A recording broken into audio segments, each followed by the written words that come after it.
Good morning, good morning. Just about 5 more minutes before we go live stream with the How Do I Become a Bakery Consultant? 5 more minutes. Hopefully people can hop on, say hi in the chat, get ready, let's go.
All right, just 3-4 more minutes. Let people hop on.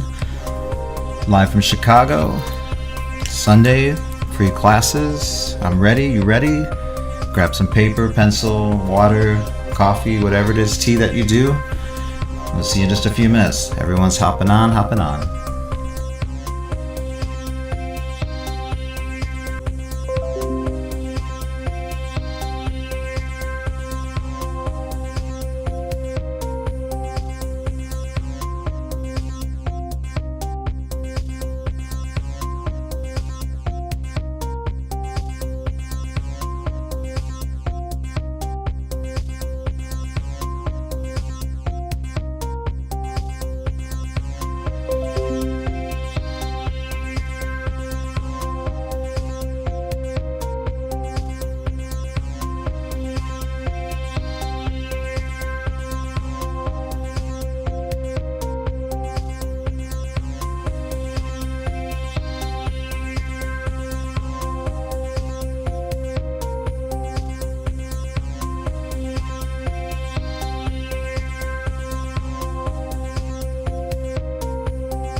All right. We're here. And yeah, just letting people hop on. Lots of people sign up, which is really cool to see. So thank you. Welcome. Sunday morning, you could be anywhere, but you choose to be here. And yeah, drinking some coffee, getting ready. Having some issues with Xfinity in the area. It's always something, right? It's always something. However, glad to be here with y'all. Glad to be happy to be thinking about this subject of consulting. And let me kill that music a little bit. All right, so here we are. Good morning. Welcome in again, and great to see you. This is the second class. Last week we did a class on how to be a better manager, which is, super important to everyone that's a pastry chef, business owner / pastry chef. And then today we've got the wonderful how to be a pastry consultant. So here's some notes if you want to kind of see what we'll be covering over an hour. Hopefully get to all that. That is just a guideline. And, if people have some questions, throw it up in the chat. Possibly do replays, maybe not do replays, I don't know. Right now I'm just gearing up to have more content on the YouTube channel. So thank you for allowing me to set a challenge for myself that I can give to other people, but at the same time, force myself to do things I want to do. So just a brief moments about me. For the last, 16, 17 months, I've been exclusively being a pastry consultant. So that makes me uniquely qualified for being able to have this conversation with everybody. If this is going live, because I feel like it keeps dropping out, if this is going live and you're seeing it, let me know. Put something in the chat. Say hi. I see you. It is always something. I have to say, here in the city of Chicago, we've had some huge concerts. We had Beyonce here. We had Taylor Swift. So the traffic's been crazy. It feels like summer is winding down everywhere I go, and I'm not really seeing where this is going live. So yeah, if you see it going live, let me know. As everything on my end looks all systems go. So it's always interesting. And see, I'm going to reset it here and see if we are live. And Lee's out there too. Lee, if I'm live, let me know. Moderating for today.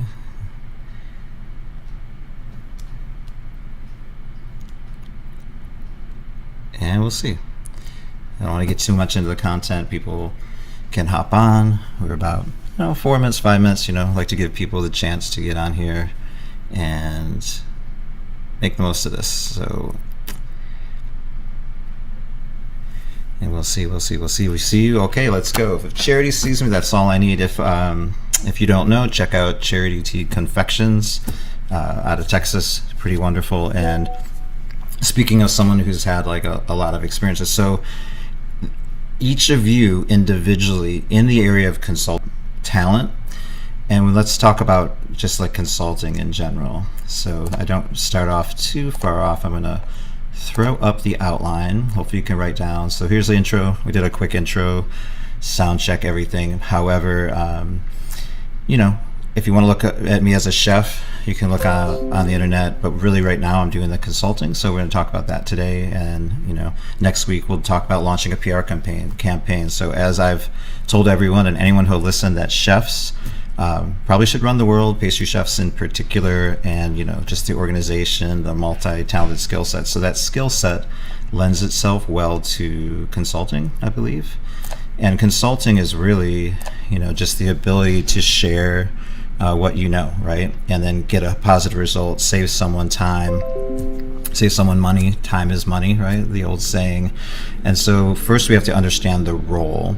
So in other industries, the role of consultant is pretty common, right? Almost anything I can think of, there's a consultant brought on. The consultant is a specialist. And, as a pastry chef, you're a specialist at many things. But in terms of consulting in the food space, it hasn't had, except for maybe in manufacturing, hasn't really had the best reputation or, often, I mean, I've been consulting in one form or fashion since 2011 and made a lot of mistakes. And I also didn't really like that term for a long time, consulting. Still don't love it. So if you can think of something different, let me know what that is. If you have anything that's like better than saying, hey, I'm a consultant. Some people understand what that is. Others, I don't need a consultant. In some ways, if you're hiring a consultant, it's almost like the business saying the people that we have can't do the job. In fact, it probably is saying that. Like, we don't have someone on our team that can do what you do. So in the best case, that team, the business owner, the person you're consulting with, that group, because you're never really consulting on that micro level. That's a coach, right? That's a coach. If you're there with one person, you're coaching, right? And you're getting a great result from them. But if you're there to make the business better, you're probably dealing with a team. You're probably dealing with a lot of individuals, and maybe one key individual, or it's the business owner and then their key people. So you really need to understand, how not to come across the wrong way, and how to, get that thing you're expert at. That also means people may ask you to do things that you're not expert at. So really understanding your role of the consultant is basically to become obsolete. You need to be constantly backing up from, this role that you have. I think it's somewhat egregious. It's somewhat the wrong way to say, hey, I want to find things.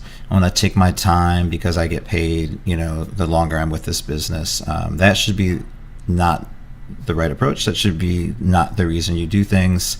It will really catch up to you. I have run into, I guess, just as a pastry chef, you might go into an environment and say, you know what, pastry chefs are prima donnas. The last 5 pastry chefs we've had have been really difficult because they just need to buy stuff, right? You don't have molds. We don't have the right molds, pieces of equipment. I'm sure everyone can relate to that. And the same thing in consulting. You'll go in and say, if they are receptive, the business, to a consultant, often they'll say, hey, the last consultant we had was expensive and we didn't really see the result, right? We didn't see it. So you really want to focus on what's measurable, the things that that you can prove over time. My example with everyone really is like, if I come and help you for 3 months and I don't solve any problems, it doesn't really matter what I charged you. I could charge you $0.05 an hour. You're probably not happy because you ended up in the same spot. I didn't help you. I may have promised you a couple things along the way and I just didn't deliver, right? Execution is important. If I charge you $1 million but solve all your problems in 5 minutes, it's impossible, but maybe, magic wand, you really don't care, right? Like if you were able to afford it and now you don't have the problem, because those problems didn't happen overnight. And so it's probably not going to be solved overnight, but should be solved faster with your involvement. So, basically in that role of consulting, you just define, what your responsibilities will be and what they won't be. And then really the challenges are different, right? So you really have to customize the outcome, customize the promise, customize the package. Understand that what you're building is a new business. It's not an extension of your pastry chef career. It's 100% a new business. That value that you had from your pastry chef career, that value of all the experiences and what you can give is great. And sometimes as chefs consulting, we focus just on the food side. Like we focus on what someone else hired us in a business to do for pastry, dessert, or when you start your own business, you take it all on. So you may have a clear idea, but you may want to then, when you consult, try to consult someone on the entirety of their business. So I would say assessing in a custom way all the needs of the business. We have to I'm a big 7 Habits person from way back. If you're a 7 Habits person, type in 7, give me a number 7 in the chat. The way that we understand everything first, and then we can make advisement. It's too easy to just talk about things and give recommendations, but I really am reluctant to do that anymore because I need to really understand first what are we really dealing with? And there's also another circumstance I want to tell you about. This is even more common in consulting. Someone has a need, and that's why they reached out to you. And it's probably an extreme need, because if they can manage it, the business, the key managers they hired, the key personnel, the specialists that they hired, if they can handle it, they would never reach out to you. And often we really have to get to a point where it's pretty painful for the business, beyond uncomfortable, like losing money, or extreme situations. People just walked off the job, don't have a replacement plan, didn't have a succession plan, which is pretty common in the food space.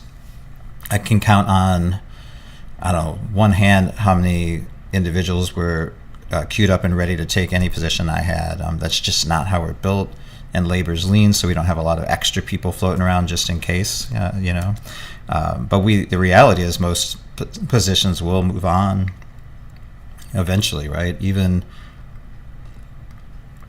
Maybe even move on sooner, in the food space, in the chef space, because there's a lot of competition, right? And there's other things. We get bored easily, right? So I would say don't move too much, but that does happen. So maybe prepare the team. So anyway, they reach out to you because they need help, and it's really easy to kind of say, this is what I'm going to do for you. But often it's the underlying, and I'm sure you all unanimously agree with me, it's the underlying problems that you're really going to fix that have the most value. The things that may contribute and lead to this big problem that they're having. You need to solve the problem that they tell you about, but the way to do that is also solve the other issues. So if you can see, I'm going to talk about the next steps, which would be just like building that consulting foundation, and then the effective communication and like that collaboration that we're sort of alluding to right now. So basically, the foundation is your business. What kind of consultant are you? If you type in Google pastry consultants, you're going to see just a range, of different types of consultancy. If you do that self-assessment and say, like, I am an expert at executing recipes, right? That's going to be the kind of consultant I am. That's the foundation I'm going to build. I'm going to help people build better recipes. Only problem is, I would say, the value of a recipe right now is the lowest it's ever been. I'm not saying that's right. We can definitely say that some recipes ratios are better than other ratios, but they're really just so many platforms and avenues to receive a good recipe, or a recipe that we feel like will work, right? And we're certainly, I think most small businesses would be hard pressed to pay, $500, $1,000, $2,000 for a recipe any longer.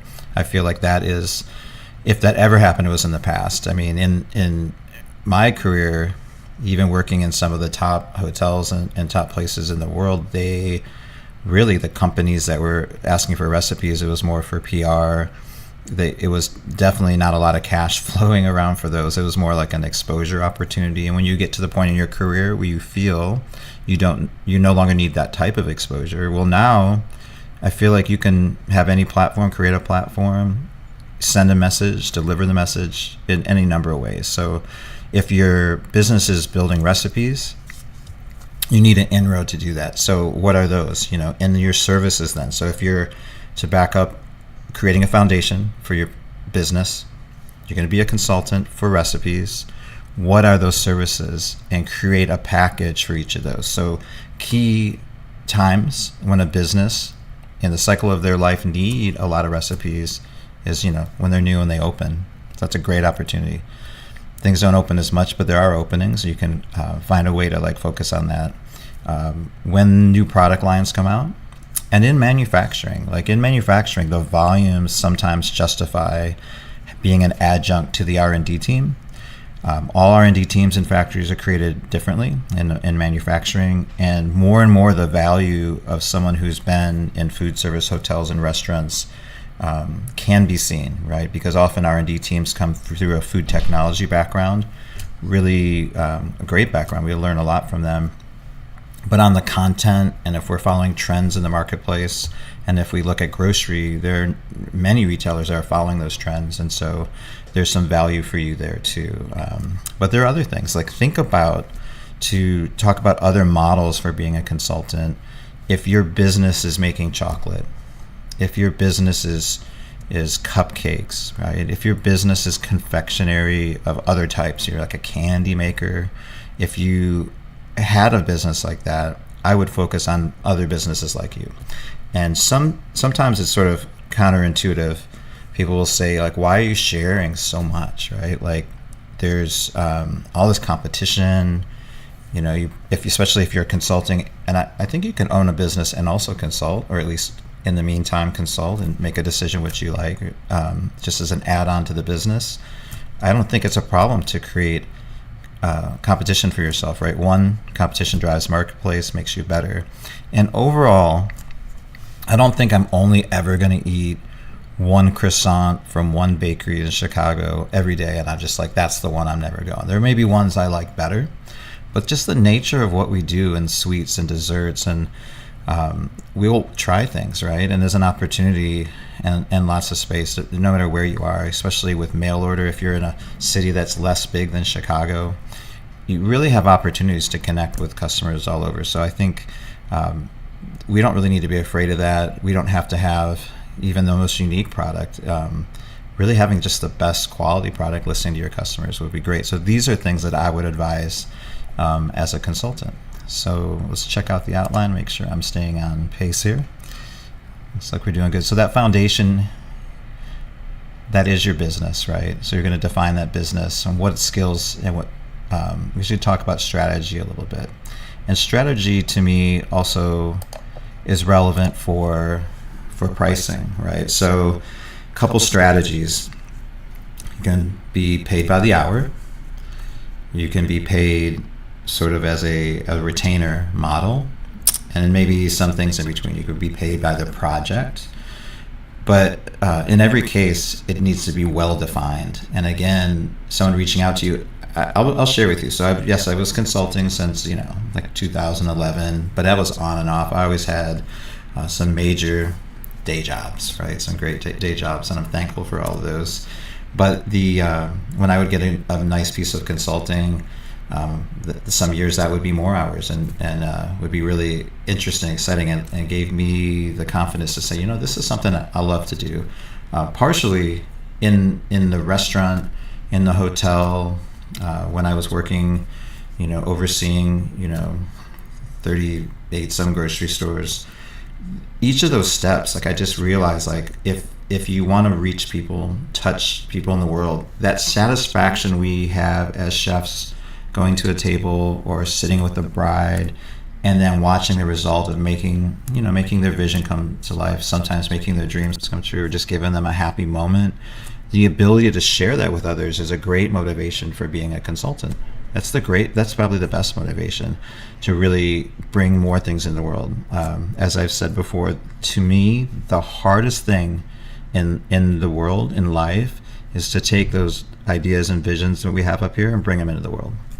It's the hardest thing. Take it up here, bring it into the world so others can share it. Everything gets stuck between here and here. It's really difficult. So if you're someone that's able to bring those things to life, why not bring those things to life for others? Why not contribute and kind of fast track the things that we see in the dessert space? I'll say my time in grocery was the most educational, and like the worst place for me personally, coming from like this luxury background and having real specific idea what I thought was great in chocolate and dessert and bakery in the world. And my only goal is to just make it better and better and better, and realizing like how difficult it is. Like, we all know that most of the offerings in the grocery store aren't as good as our shops, our specialty shops. We just know that. Everyone knows that. The public knows that. But we can come pretty close sometimes, and I think that should still be the goal, because the better the product is in the grocery store, the higher we can reach on the artisan side, the more varied. It'll always happen, as a result of all these vacant places. Hey, good morning, Rinchin. We have a little guest star, my protege here in the background.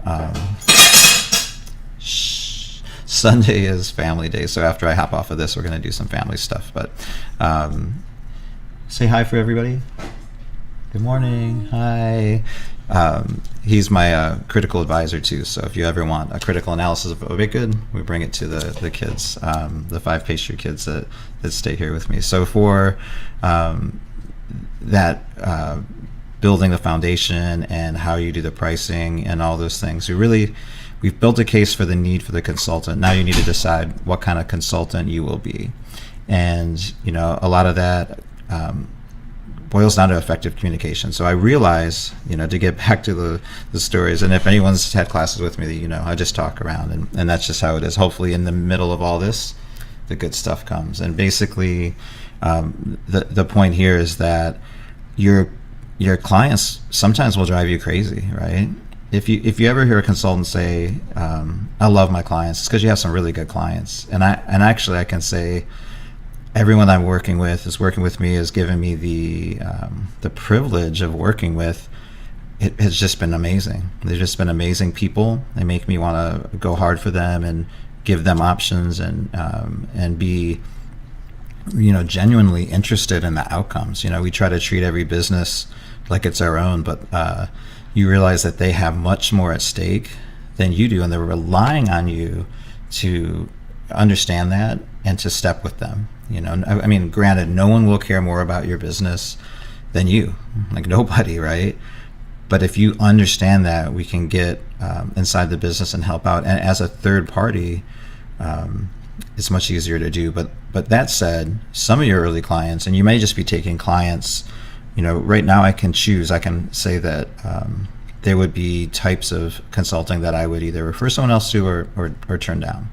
It's not a good fit for me. I have to be honest. When you're in a position in any business where it's just like hiring anybody, right? If you're just taking clients because you want to consult and you just take anything, it's not always going to work out, right? Because we're focused on the wrong thing. We're focused on how can I get this going, and I wouldn't say don't do it to anything, like everybody's so individual. I can only tell you from my experience. Hopefully you learn a little bit from that.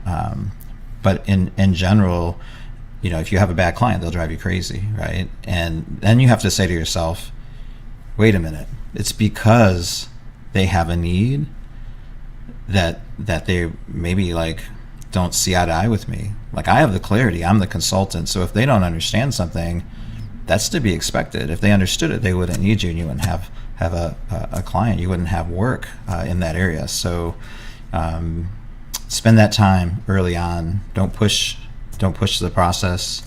Help them understand you better.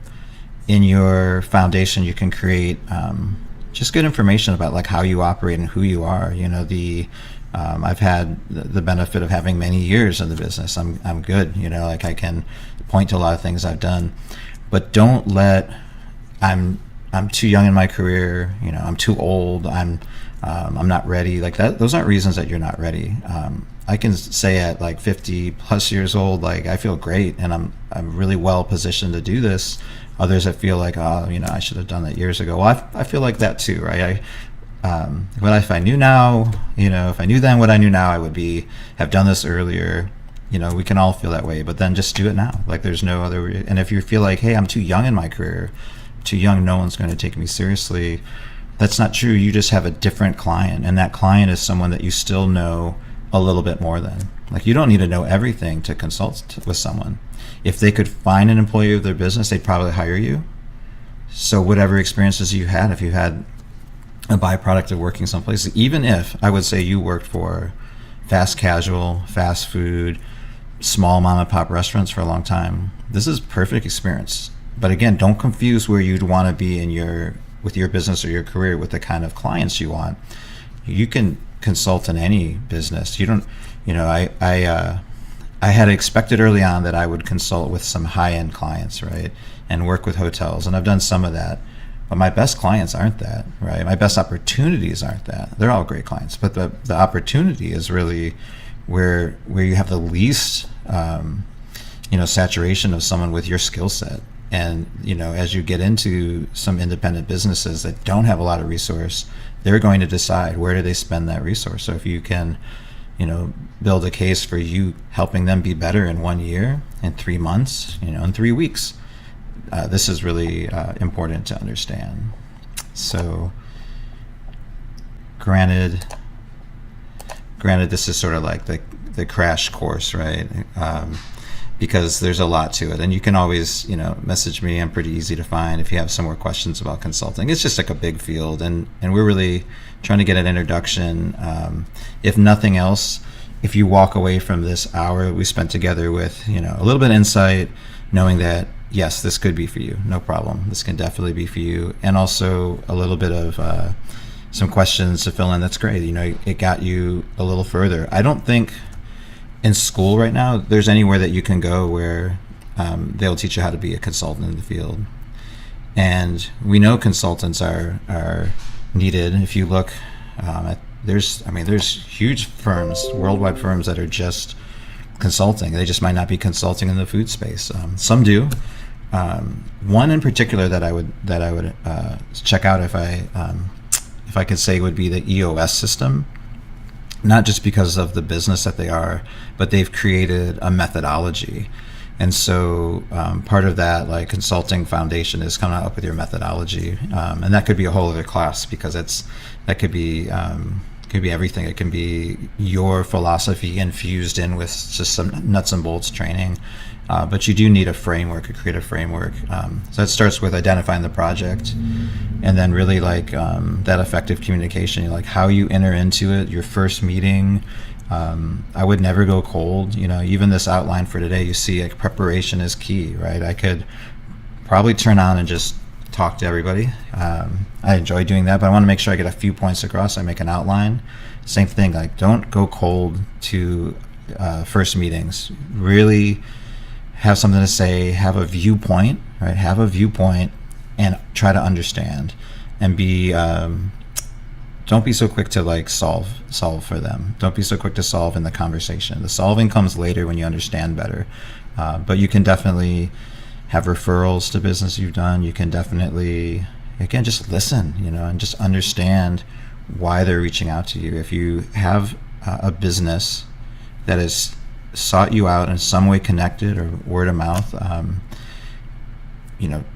really they're honoring you by saying, like, we think you know more than us. We think that you can really help us out. And then after you get, so everything goes well, you figured out your pricing, you started your business, you've got a consulting, first meeting goes well. I would say always have some kind of contract. As time goes on and you have different types of consulting, you'll have a more elaborate contract, and often contracts, if you deal with contracts, certainly the business owners know this. If you're a chef getting into consulting or somewhere in between, you may have more simple contracts. But have you ever read a contract where you say, this contract, it's because there was an issue, there was a problem, and that's why this phrase is in there, this clause is in there, there's generally something behind that. But you do want to think ahead and make sure that the person that you're consulting with understands what you will and won't do. But think of the other, parts of it, like who's paying for the transportation? Is this local to you and you're willing to accept transportation? It's not like when you're hired in-house and you pay to get there and you pay to get home, depending on what it is. Currently, I live in Chicago. I want to get outside of the city, the state. I think that's a lot of opportunity. We got a big country. If I go to Michigan to do consulting, is that a shared expense? If I go to, other parts of other states, everything is the same. There's so many ways. It doesn't matter what the ways are. The ways aren't important. What's important is that you get out of it early on. When everyone's feeling good about the opportunity, lay it all out there. And if there's a problem at that time, the client will tell you, I'm willing to do this, I'm not willing to do that. And I think for the most part, I found clients to be willing, and the more willing is because they think you're going to fix the problem. So by all means, if they are generous with transportation, if they're generous with expenses, I do think a client should take care of any expenses incurred while solving the problem. But you always let them know in advance. Just don't, spend. Be responsible. But then you have to solve the problem. You have to contribute to the success. And the more generous they are in the entry, to me, the more they should expect a great result. They should expect a great result. And then case by case, some things are hard. Like if no one's ever solved this problem and they came to you and you're the third consultant to solve it, there may be a reason why it hasn't been solved that you can't fix. So, at some point you have to be willing to kind of, entertain that idea that you may not be able to. And every day you think about, I know I do go over, I have a few ways of tracking, but one way is a real physical way, like a dry erase board, where I'm looking at the initiatives from each client and thinking, that's been too long without movement, too long without solution, communicate, and like we said, after you have that job, the assessment. So let's talk about assessing the operation, and I'll pull up the outline again. So here, assessing in point 5, the techniques for evaluating, being thorough, using data, right? So these are things that hopefully we're all somewhat familiar with as we've used them in different businesses. And now, like data, you could capture it all over the place. Many bakeries have multiple apps, right? And every app has a data set, and sometimes we can roll them together. I don't get buried in the data, but I just learned a long time ago, my assumption sometimes as a chef, as awesome as I think I am, and food costing is a good example, sometimes I'm really wrong, really wrong, because I don't have the ability to real-time capture all these things, and things change, food costs changed, who touched an item changes the labor, right, for a business, and what the cost is. So, getting some data, but the assessment should be spending time in the business.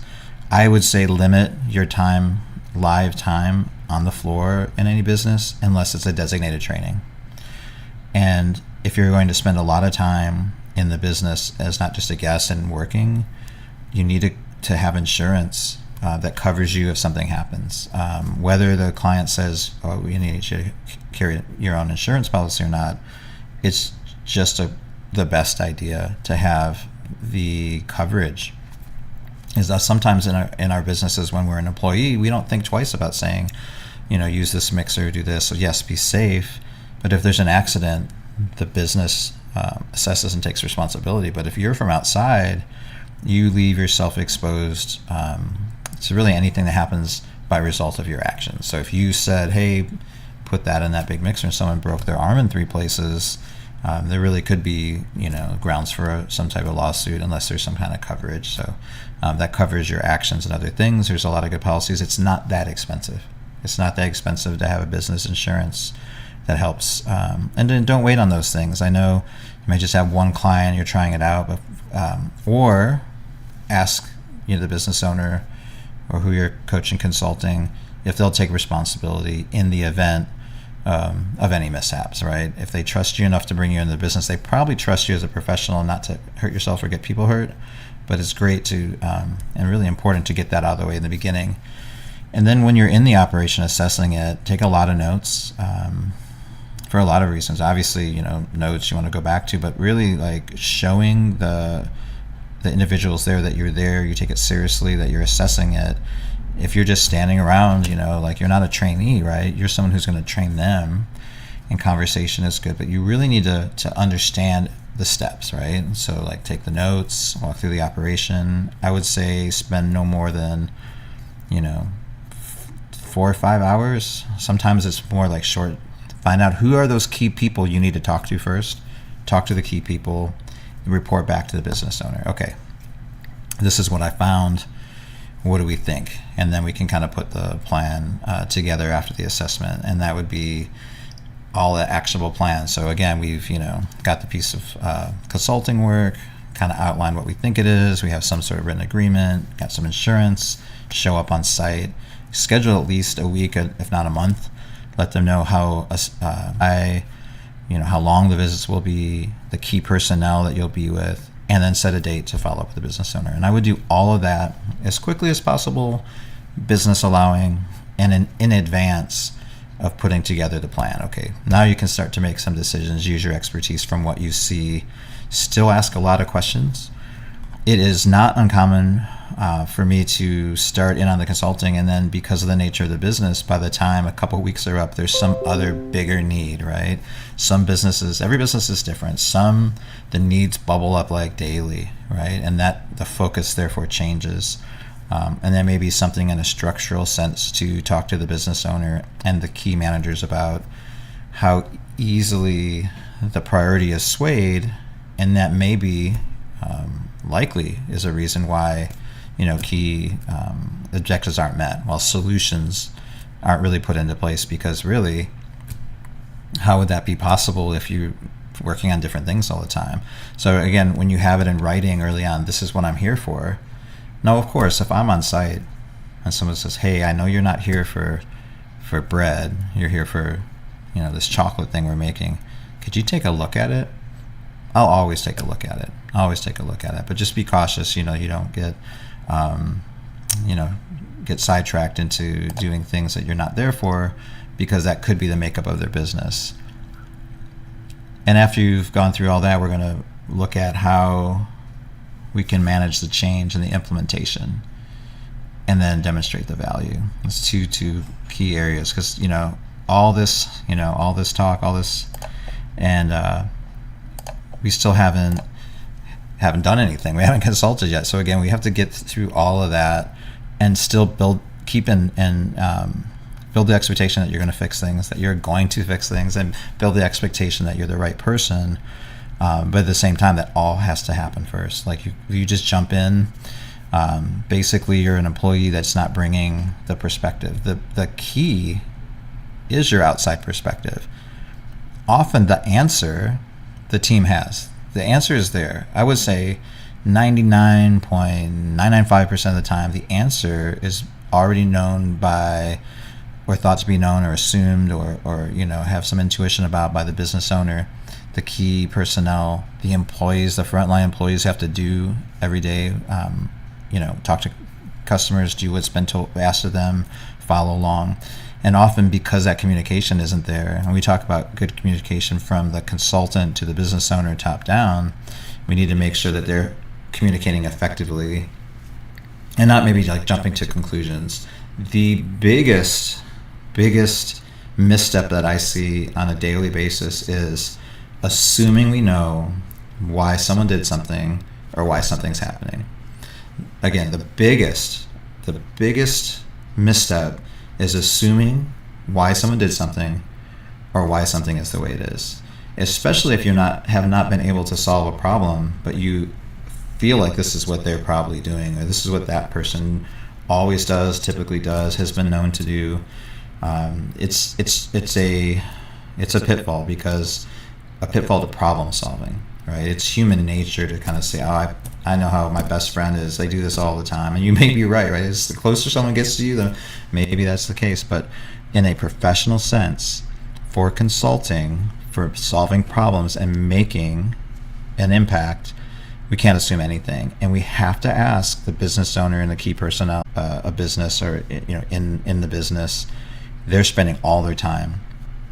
And so it's easier to say, let's just wait, kind of find out what's really going on, and not jump to conclusions. It's easy to say that, but it is a big misstep, and so we have to be careful.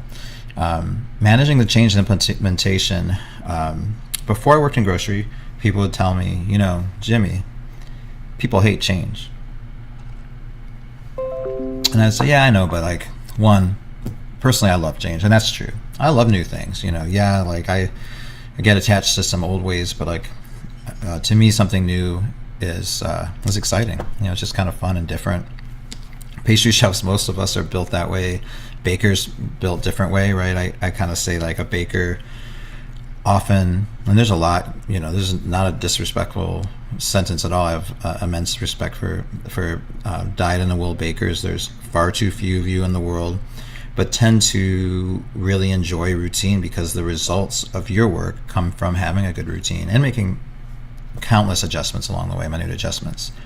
If you have a pastry chef, pastry cook, pastry person try to do the baking job of a master baker, they tend to go crazy, because they want to do different things. And in the pastry world, there is so many different disciplines, so many different. And so these differences, like you really have to stay the course. You really have to stay the course when implementing change. And when you're dealing with individuals that are one way or the other, they're both going to hate change, right? For different reasons. They're both going to hate it. The pastry chef, variety type person may like it initially, but then they'll want something else. And then the dyed in the wool, like, expert, this is working really well, you're asking them to change. They're reluctant to change because they love the routine, and it hasn't been proven that the change is better for them, right? So the number one rule in implementation is realizing that most employees, business owner, will be very receptive, right? They brought you in after all. You'll look for those other people in the business that are as equally receptive. But the number one rule is that people want to know what's good for them, right? Like, how is this better for me? Could be the best thing in the world for everybody else, but if it's only harder for me, I'm not going to be very perceptive. And it's really just the perception that it's harder. There are many times where I know if I can just get to the other side of this implementation, I think everyone will be thankful, happy, appreciative, and I guess I have to believe that, but I do believe that, and I've seen that. But along the way, like, if there's not receptivity, then it'll never happen. And so part of your job is really, before proposing implementation, making sure that you're clear on the perspective of the individuals, and that's sort of like a by any means necessary way to bring them to the table. I don't have many instances where people are obstinate and not welcoming of that process. I don't, and I'm thankful. Again, that's just me, and I'm always looking out for it. So perhaps by me sharing some of these things, you'll look out for it, and you can avoid it too. But there's always situations that you don't expect with personalities. So if you are someone who's great with understanding and meeting people and dealing with different personalities and enjoying that, that's not going to be a problem for you. If you're someone that thinks, yeah, these people have problems, and like, some people just aren't really cut out for this, and if that's been your perspective, not only do I think it's a limiting as a manager, it's probably going to be limiting as a consultant, where you're going to have team after team that you didn't hire, that you may not share perspective with, that have lots of different life experiences. So I would say note that, and be open to others. Just be open to others and their experiences, and understand why they feel the way they feel before you try to implement something. But anyway, you're getting into the implementation. You've sowed the seeds. You've got the groundwork. Everything's looking great. And then you're going to, little by little, we talked about overcoming this resistance. We're going to use the data to support it. So a couple examples of the data, and then we'll talk about how we can show that value. And doing good on time of about 16 more minutes. So thank you for hanging out this long. We've got one every Sunday free hour-long class next week, how to launch a PR campaign. And this is something that if you're successful in the consulting at one point where you're making the product better, you're making the systems better, this is the way to stay on with a client. This is the way to continue to give value. You've built something great. Let me help you share it, or let me work with your PR team. So we'll talk about that next week. But here we are at the consulting stage, where we're implementing, we're on site with the key people, we're documenting that process, and every day do a follow-up. Every day follow up and say, hey, today went well. Be open to communicating with key people. If you're good with it, have them text you. To me, for food businesses, it's important to be available as much as possible. I mean, if you ever, worked in a bakery now, ever did a bakery shift, like, people are working all the time, right? Hotel employees, business owners, like, you stop when you say it's time to stop. And it may be different every day, but you're thinking about it. I'd rather, by far, prefer hearing about issues, especially if something's new that we're trying to implement. Again, we know some people don't like change, so expect there to be problems, and be receptive to hearing about it, and do that follow-up every day. The key to all of this, though, is really the execution and solving problems, right? So the key to consulting, the job, is solving problems, and we do that by executing. And you'll see many individuals, thought leaders in the consulting space will just say that execution is the only thing. I don't know if it's the only thing. It's a big thing, because we need to solve the problem. No matter how you execute, you need to solve the problem. You're hired to solve the problem. You're kind of on the clock to do so. And whether they remind you of that or don't remind you, you're the one that has to be motivated to solve the problem. Super important. And if you can do that, then you can demonstrate the value, right? We know we can't really demonstrate anything that's not measurable, right? That we can't make real by saying that it happens. We have to document things, we have to share it, and in a really unbiased sense. Like, if you solve the problem, you don't need to say, hey, thank you. You do this at home for sure. But you don't need to say, didn't I solve your problem? I mean, very rarely do I think that plays well. You really don't need to, right? Like, they know, they're super happy you did something that they hired you to do, and maybe something that they couldn't do until they hired you. So that's great. I would always take a very, just a very simple approach. And the business owner or client will say, we're done, this was great. And there's more steps to making sure it sticks. Always they communicate those things. Say, okay, cool, if this is the end of the contract, we did, but being able to maintain something is a different type of consulting. So volunteer to come back into the business for free or for pay intermittently, and it's important. It's just a good business model to keep in touch with people, right? In every business, just a good business model. So keep in touch even after things have gone well. I guess for a moment we can talk about when things don't go well. I've had very few really difficult moments with a client or a job where I have to talk to them about just my inability to make things better on any level, right? That hasn't really happened, but there's a couple times where, for reasons that may have been outside of my control, we're really not on pace with the expectation.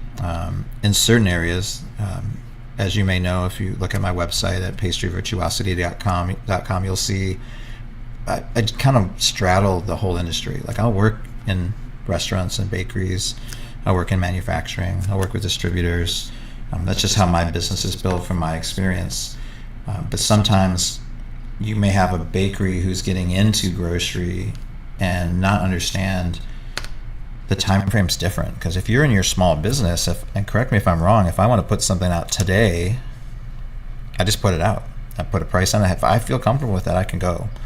But in these bigger venues where you're dealing with third-party distributors and DCs and manufacturers and co-manufacturers of these things, the time frames are out of everyone's control. And yes, it's still your job to come in, but managing that expectation is important. When you have a difficult call, don't run from it. Don't hide from those conversations. Just take it as upfront as possible, knowing that the outcome could be whatever. And just, again, listen a lot. Just like any time a customer would have a complaint, we just need to listen a lot first, right? And this level of person that you have, the business owner, is like a high caliber customer. Rarely are they just a complaining person that wants something for free, right? That might happen in restaurants and that, but not here. Here is mutual respect, understanding that someone paid you for something and you were not able to materialize the results of it and work through it, and always come out of that with a way to move forward, whether that's added hours, different plan, come up with some options and give business owners a choice. I hear you, it didn't go well. Listen. Anything else? Listen. These are two things, and I heard what you said, and these are two options for you, or three options for you. Which one sounds closer to what you think is the best next step? And then take notes, that whole time for other things that they may have shared with you. Super important.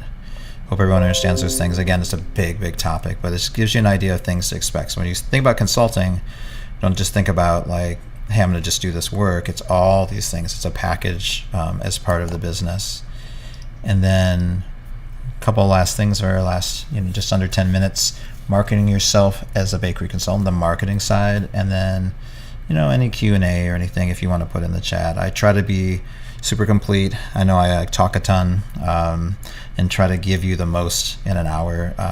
Typically I don't do free classes. I just don't feel like, I mean, this is, everyone will say this, like if you don't pay for it, sometimes you don't show up, you don't take it seriously. But I want to thank everyone that's had opportunity to hear this, or if they see this on a replay at some time, just thank you for being present with it. And I think it's going to really pay off. Like those who, weren't able to make it to the call, like they may miss a couple things. And so you're here, you really got a lot out of it. And even if there's, for me personally, if I listen to someone that has expertise and I take away one thing, that could be money in the bank for me. That could be a future client I have because I have some insight. But marketing yourself is important because, like we said, people in our industry, in the food space, don't always see the need for a consultant. And if they do, they need to know how you're different than others. And so everyone, that's a very personal style. I probably could, not say I'm a chef consultant. Just speaking personally, I worked so long as a chef, right? I did so much work that I don't really want to give up that identity. It's still part of my identity. But being a chef consultant makes sense to me. For someone else, maybe they want to be more like a culinary business consultant and just deal with setting up the business side. And yeah, you might be able to advise some things, but it just really depends. Like, so definitely customize the consulting. Don't be a one-size-fit-all consultant. It probably isn't going to be the best for you. But yeah, have to have some kind of website or landing page. Definitely have a presence. So I don't think most individuals read through it, as best I can tell. I know I don't go to 5 sites, read the whole site, go to watch all the blog posts. Sometimes things are there for people when they need it, but overall, like, it just fills out that legitimacy, especially in consulting where there's not a product that you can package per se, right? Can't wrap it up, send it down line, shrink wrap it, put a price on it, deliver it. It really exists in the trust that you build, in the reputation that you have, and then your online presence, your portfolio. The other part of this all is really networking. As a chef, sometimes you get wrapped up in your business. As a business owner, you're sometimes in the business a lot, and you really, the best individuals in our space are out all the time, and that's the business owners, the chefs, the consultants. You have to be where others are to really make this work. The best, you can go online, you can make connections that way. That's very valuable. You can reach a lot of people, but really, if you're in a room with other people that are already in the industry, the chances are they're the most receptive group you're going to have to what you're doing. And just be good at talking to people about what you're doing. Make sure you're not afraid to say, this is what I'm doing now, and this is what I can do for people. You don't have to be overbearing. That's not a good approach either, right? Depending on the situation, if it's a class or you're having a cocktail mixer, but definitely don't leave without saying who you are and what you're doing now. That's important. People want to hear. And if they want to know more, like that's for later, but definitely going out and networking, super important. And then, leveraging the success for the clients. Like if you did great work for them, ask them for a LinkedIn, review or Google review or whatever you think. But in general, I would say, hey, if you feel like I did a good job, if I have work in the future, would you mind if someone called you and asked you about your experiences? Would you be willing to do that? You do good work for people. Pretty sure that's not going to be an issue. And so those are the things that I would recommend. I'm going to put this back up to see that I didn't miss anything. Yeah, just marketing, that's a whole other subject. But of course, next week, we're going to get into a little bit of what PR might be like for your business. And you can look at it like PR for the consulting business or PR for your food business. So a lot of these topics are just, topics that over time people have communicated to me that as things they would like to know about. Hope this was really great for you. Definitely keep in touch. Come back next week. Hopefully we'll have more content up. Look at the YouTube channel, pastryvirtuosity.com. There's some old videos that might be interesting to watch. The Chicago Restaurant Pastry Competition. The next week we have the PR hour free class, but there was a older class Some of you may have experienced. I released those videos. It's a 3-part how to be your own publicist, very closely related to what we'll talk about next week. If you want to skim through those videos, kind of get an idea of everybody joining me here today. Hopefully, again, if you have questions, don't hesitate to reach out to me, and let's be social with those things. I appreciate you all. Have a great Sunday. I'll talk to you next week.